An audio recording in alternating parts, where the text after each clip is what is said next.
Hello मेरे प्रिय भाई बहनों व बच्चों, आप सब कैसे हो। आज मेरे हिंदी यूट्यूब के चैनल में आपका स्वागत है। आज मैं आपके लिए हिंदी में संधि के टॉपिक को समझाऊंगी। आजकल के एग्ज़ाम इतने कॉम्पिटिटिव होने लगे हैं कि हर सब्जेक्ट के एक से एक क्वेश्चन आपको देखने को मिल जाते होंगे। तो आइए आज मैं आपको हिंदी में संधि के टॉपिक को समझाऊंगी।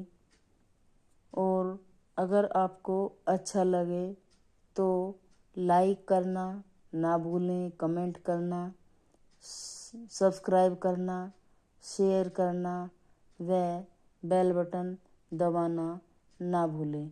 आपकी सहायता के लिए मैं आपको ये हिंदी में एक के बाद दूसरा टॉपिक लेकर आपको अच्छी तरह समझाने की कोशिश करूँगी। तो चलिए आज हम देखते हैं कि संधि किसे कहते हैं और संधि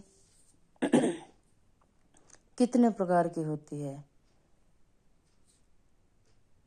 तो दोस्तों, मेरे भाई बहनों, संधि का पहला टॉपिक या क्वेश्चन बनता है हमारा, संधि किसे कहते हैं। तो संधि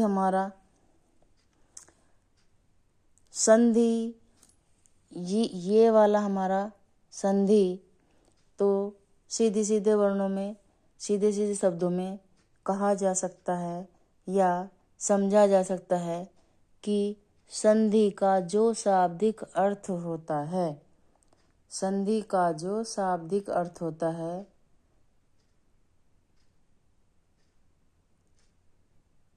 उसको मेल कहते हैं। संधि का जो शाब्दिक अर्थ होता है उसे मेल कहते हैं। तो पहली परिभाषा तो हमारी ये होती है कि संधि का शाब्दिक अर्थ होता है मेल।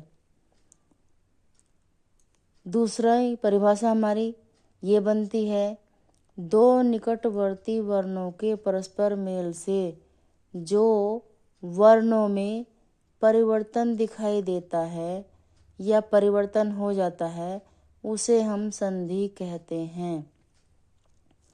आ जाइए अब हमारा संधि का भेद। संधि हमारे कितने प्रकार की होती है। संधि 3 प्रकार की होती है, स्वर संधि, व्यंजन संधि व विसर्ग संधि। स्वर संधि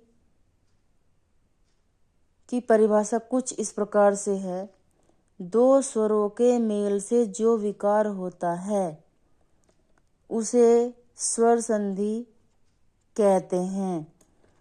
इस प्रकार स्वर संधि के भेद। स्वर संधि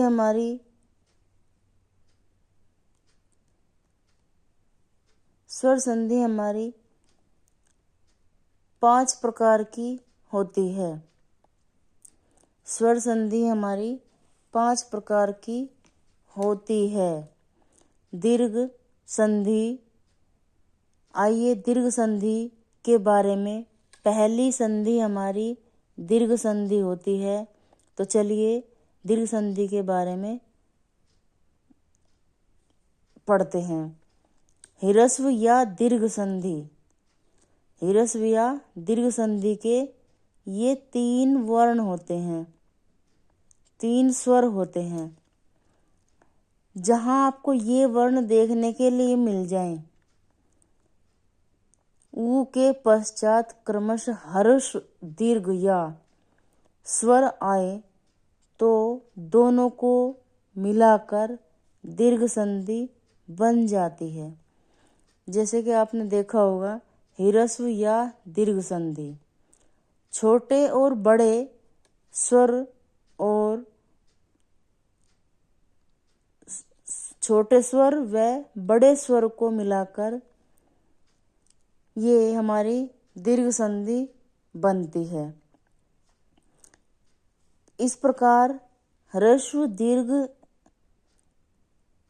के ये वर्ण दिखाई दे, उसके पश्चात क्रमशः ह्रस्व दीर्घ के वर्ण जैसे ए, ई, छोटा ऊ स्वर आए तो दोनों को मिलाकर दीर्घ संधि बनती है। तो दीर्घ संधि में ये वर्ण आते हैं और ह्रस्व संधि में ये 3 वर्ण आते हैं। तो छोटे स्वर व बड़े स्वर हो जाते हैं, जैसे ए प्लस ए तो हमारा बनता है आ। उसी प्रकार अगर हम धर्मार्थ को तोड़कर लिखेंगे, अलग अलग वर्ण अलग अलग टुकड़ों में बांटकर हम लिखेंगे, तो हमारा पहले जैसे हमारा ये होता है धर्मार्थ,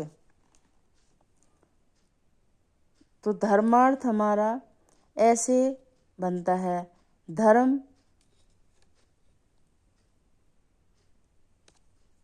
धर्म में हमारा ए हो रहा है, ए बनता है ए धर्म। जब धर्म बोलेगा तो ए की मात्रा की आवाज निकलेगी। ऐसा ही अर्थ में इस प्रकार धर्म प्लस अर्थ ए प्लस ए तो आ बनता है हमारा दीर्घ वर्ण। इस प्रकार ये हमारा धर्मार्थ बन जाएगा। अच्छा, फिर जैसे ही हमारा ये है उत्तम प्लस अंग, तो हमारा वर्ण बन गया, ये हमारी संधि बनेगी उत्तमांग। तो यहाँ हमारा ए बना हुआ है और यहाँ भी हमारा ए बना हुआ है। इस प्रकार हमारा आ की मात्रा हमारी यहाँ लगती है। उसी प्रकार ठीक जैसे कुशासन को हम कैसे लिखेंगे,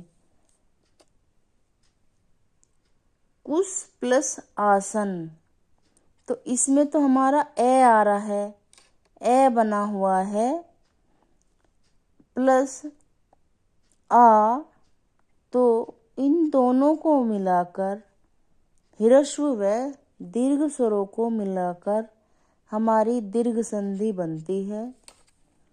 उसी प्रकार विद्या प्लस अर्थी, तो यहाँ भी हमारा आ स्वर बनता है और यहाँ हमारा ए स्वर बनता है। तो दोनों को मिलाने से हमारा आ यानी कि दीर्घ संधि बन जाती है।